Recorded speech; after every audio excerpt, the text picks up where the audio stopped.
जपो जल्पशिल्पं सकलमपि रुद्रा विरचना गतिः प्रादक्षिण्याक्रमणमसनाज्जाहुतिविधिः प्रणामः संवेशः सुखमखिलमात्मार्पणदृशा सपर्यायस्तव भवतु यन्मे विलसितुम्।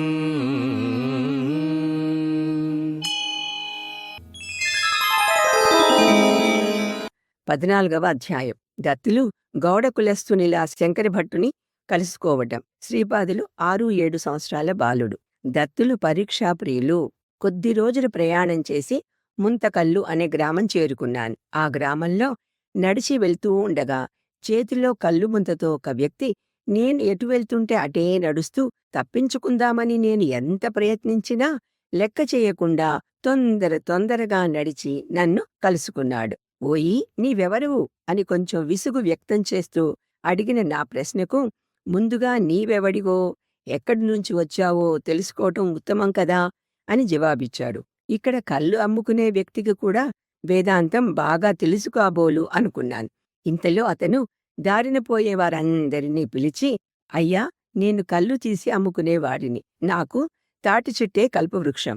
నేను తాటి చెట్టు ఎక్కి కళ్ళు తీస్తూ ఉంటే ఇతను నా వద్దకు వచ్చి తాను బ్రాహ్మణునని, కళ్ళుకి అలవాటు పడ్డానని, తన వద్ద పైకం లేదని కాస్త కళ్ళు పోయమని బతిమిలాడి తీరా నేను చెట్టు దిగి రాగానే ఇక్కడ మనుష్య సంచారాన్ని చూసి మొహమాటపడి వద్దు అని మొరాయిస్తున్నాడు. ఇతడికి ధర్మోపదేశం చేసి వాగ్దాన భంగం అయ్యే పాపం నుండి రక్షించండి అని చెప్పాడు. వాళ్లంతా గౌడ కులస్థులే అవటంతో నా మాట నమ్మక అందరూ కలిసి నాతో బలవంతంగా కళ్ళు తాగించారు. అటు తరువాత ఆగంతుకుడితో సహా అందరూ తలా ఒక దారిన వెళ్ళిపోయారు. బ్రాహ్మణ పుట్టుక పుట్టి కళ్ళు తాగవలసి వచ్చిన నా దుర్దశకు కుమిలిపోతూ తడబడే అడుగులతో నడిచి వెళ్తూ దారిలో నేను ఒక ఆశ్రమం చూశాను. కాని అందులో ప్రవేశించే అర్హత నాకు లేదు అని తలచి ముందుకు సాగిపోయాను. ఇంతలో వెనక నుండి ఒక వ్యక్తి, ఓయి శంకరభట్టు, దత్తానందుల వారు నిన్ను రమ్మంటున్నారు అంటూ పిలిచి నన్ను స్వామి దగ్గరకు తీసుకుని వెళ్ళాడు. నేను స్నానం చేశాక మధుర ఫలాలను తినడానికి ఇచ్చి ఆ స్వామి నాతో ఇలా అన్నారు, దత్తప్రభువులకు నీపై ఎంత అనుగ్రహం! వారు స్వయంగా తమ దివ్యహస్తాలతో నీకు అమృతాన్ని తాగించారు.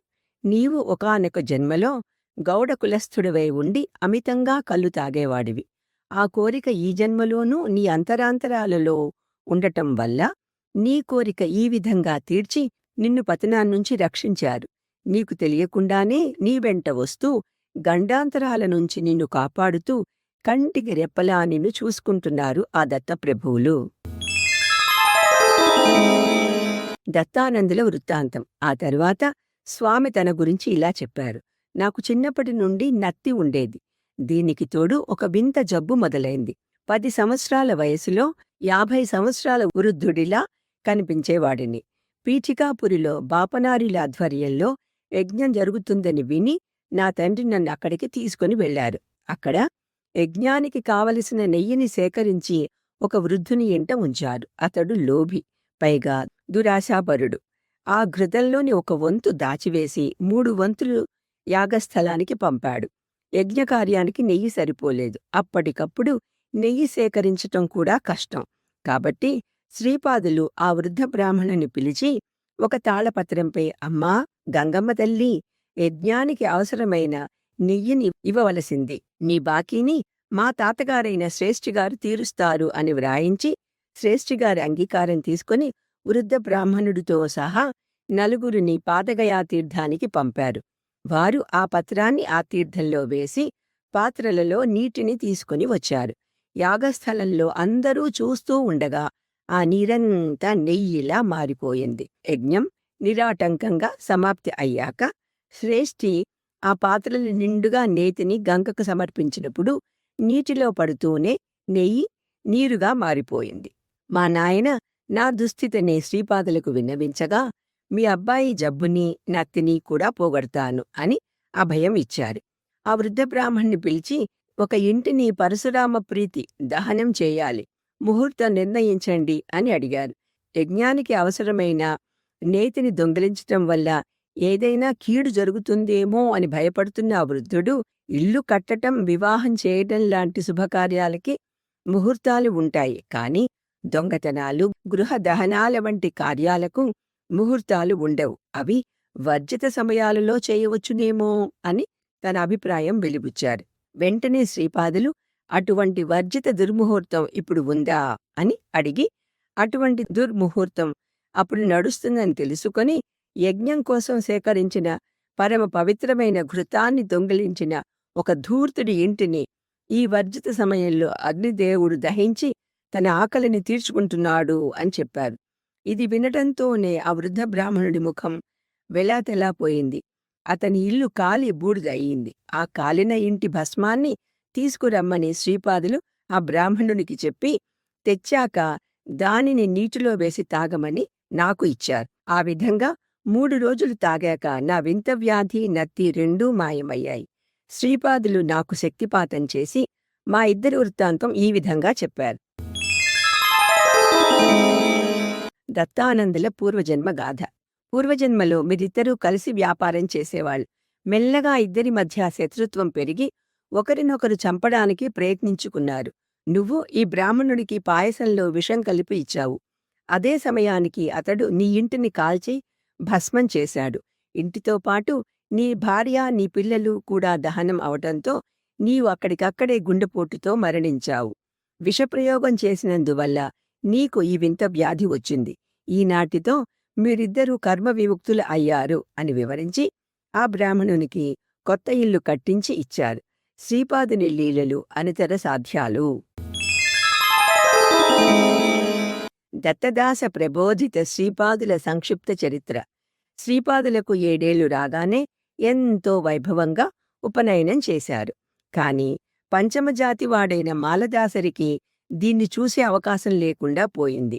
ఆ ఉత్సవాన్ని చూడలేకపోతున్నానే అనే ఆవేదన, తన పరమాత్ముణ్ణి ఉపనయనోత్సవ రూపంలో చూడాలనే ఆర్తిని అణుచుకోలేక ఆ జగత్ప్రభువులపై కల మమకారాన్ని తనకు తోచిన విధంగా నలుగురితో పంచుకోవడానికి తన జాతి వాళ్ళందరినీ పిలిచి వాళ్ళకి దత్తచరిత్ర ఈ విధంగా వివరించారు. పూర్వయుగంలో అనసూయామాతకు అత్రి మహర్షికి కుమారుడిగా అవతరించిన ఆ పరంజ్యోతియే ఈనాడు కలియుగంలో శ్రీపాద శ్రీవల్లభ రూపంతో మన పీఠికాపురంలో అవతరించారు.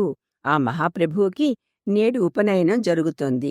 ఉపనయనం జరిగాక మన ప్రభువు దివ్య తేజో విరాజితుడై ప్రకాశిస్తూ ఉంటారు.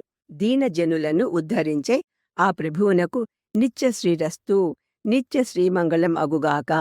ఇంతకంటే చెప్పడానికి అతనికి పాండిత్యం లేదు. అతడు పదే పదే అదే చెప్పుకుపోతూ ఉన్నాడు. శ్రోతలు కూడా తన్మయులై వింటున్నారు. ఈ విధంగా 53 సార్లు జరిగింది.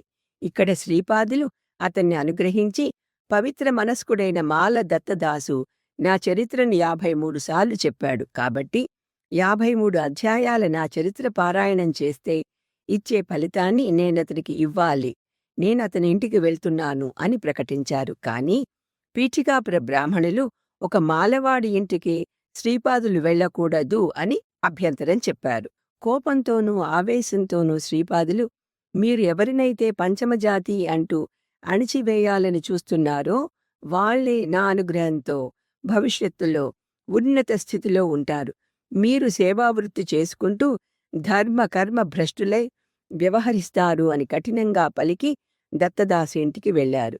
అక్కడ పరమానందంతో వాళ్లు ఇచ్చిన పాలని తాగి స్వహస్తాలతో వాళ్ళందరికీ మిఠాయి పంచిపెట్టారు.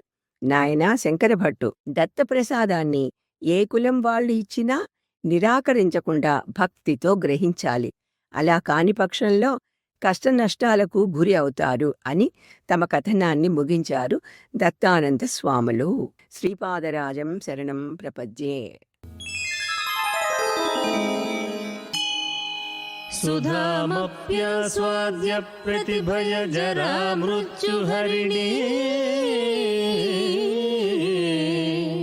విపద్యంతే విశ్వే విధి శతమఖముఖాద్యాది విశదః कराळं यक्ष्वेळं कबलितवतः कालकलना न शम्भोस्तन्मूलं तव जननि ताटङ्कमहिमा